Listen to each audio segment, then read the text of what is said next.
Hapon sa ating lahat na update sa magiging lagay na ating panahon. Umiiral pa rin ang shear line o yung salubungan na malamig at mainit na hangin sa may silangang bahagi ng Northern Luzon. Kaya ngayong gabi may inaasahan pa rin tayo mga kalat-kalat na pag-ulan, mga pagkidlat at pagkulog sa bahagi ng mainland Cagayan, pati na rin sa Apayao at Isabela. Samantalang dahil pa rin sa amihan, ang bahagi ng Batanes at Babuyan Islands ay makakaranas pa rin na may hinang mga pag-ulan. Samantalang umiiral naman ngayon ang Intertropical Convergence Zone dito sa may bahagi ng Mindanao, kaya sa may Caraga, Davao Region at sa Sorsogon, inaasahan po natin ngayong gabi yung mga kalat-kalat na pag-ulan, mga pagkidlat at pagkulog. Mataas din po ang tsansa ng thunderstorms ngayong hapon sa malaking bahagi o sa nalalabing bahagi pa ng Mindanao. Dito na sa Metro Manila, pati na rin sa nalalabing bahagi ng Luzon at sa buong Visayas, ngayong hapon hanggang mamayang gabi po ay generally fair weather condition na ating naasahan. Ngunit may mga tsansa pa rin po tayo na isolated o yung pulo-pulo mga pag-ulan, mga pagkidlat at pagkulog dala ng localized thunderstorm. Sa kasalukuyan, wala nang po tayo minomonitor na low pressure area o bagyo na posibleng makaapekto sa ating bansa.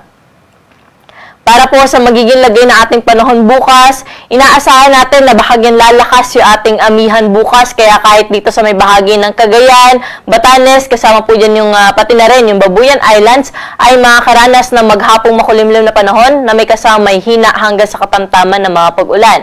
Pero dito sa atin sa Metro Manila, pati na rin sa nalalabing bahagi pa ng Luzon, generally fair weather condition pa rin yung ating naasahan bukas. Ngunit sa madaling araw, hapon, tsaka sa gabi po ay posible yung mga panandaliang buhos ng pag-ulan. Temperatura natin bukas sa Baguio City ay mula 16 hanggang 23 degrees Celsius, Lawag 23 to 30 degrees at ganun din sa bahagi ng Tuguegarao City. Dito sa Kamaynilaan, 24 to 31 degrees agot ng temperatura bukas. Sa Tagaytay, 21 to 30 degrees Celsius. At sa Legazpi City, 25 hanggang 32 degrees Celsius. Dumako na po tayo sa Kalayaan Islands at sa Puerto Princesa na kung saan naabot sa 32 degrees Celsius yung pinakamataas na temperatura. Sa mga kababayan naman po natin sa may Eastern Visayas, Caraga, Davao Region, pati na rin po sa Sorsogon, dahil sa Intertropical Convergence Zone, makakaranas po sila ng maulap na kalangitan at may kalat-kalat na mga pag-ulan, pagkidlat at pagkulog. Samantalang sa lalim bahagi ng Visayas at sa Mindanao naman, generally ay fair weather condition po inaasahan natin bukas, ngunit maging handa dahil mataas pa rin po yung tsansa ng mga thunderstorms pagsapit ng hapon at gabi. Pwede po natin bisitahin yung ating social media accounts, pati na rin po yung ating website dahil naglalabas po tayo doon ng mga thunderstorm advisories, lalo na po yung social media na ating mga regional services divisions. Temperatura natin bukas sa Tacloban ay mula 26 hanggang 32 degrees Celsius. Sa Metro Cebu at sa Tacloban ay 26 hanggang 31 degrees Celsius. Sa may Zamboanga, 25 to 32 degrees agot ng temperatura bukas. Samantalang abot naman sa 31 degrees ang pinakamataas na temperatura sa Cagayan de Oro at sa Metro Davao. Sa kasalukuyan, wala po tayong gale warning na nakataas sa anumang baybayin na ating karagatan. Ngunit inaabisuhan na po natin ng publiko na posible po ngayong gabi ay meron na po tayong itaas na gale warning sa may baybayin ng Northern Luzon or particular na sa may extreme Northern Luzon, sa may Batanes, Babuyan Islands, Ilocos Norte at Ilocos Sur. So kapag nagtaas na po tayo ng gale warning, possible po by tomorrow or ngayong gabi hanggang bukas ay hindi na po natin hayaang pumalaot dyan yung ating mga kababayan, mga isda, pati na rin yung may maliit na sakyang pandagat. Pero sa kasalukuyan, moderate to rough seas na rin po yung inaasahan natin sa may bahagi ng Northern Luzon or sa may baybaying dagat ng Northern Luzon, kaya doble ingat na po sa ating mga kababayan na papalaot. Sa nalalabing baybayin na ating kapuluan, magiging banayad hanggang sa tamtaman lamang ang mga pag-alon. Para sa ating 3-day weather forecast dito sa Metro Manila, hanggang Miyerkules, generally fair weather condition yung ating inaasahan. Pero pagdating po ng Martes, ay halos magiging makulimlim. O Lunes, Martes, halos magiging makulimlim po yung ating panahon at mataas po yung tsansa ng mga pag-ulan. Pero pagdating ng Miyerkules, ay mas mababa po ang tsansa ng pag-ulan natin dito sa Metro Manila.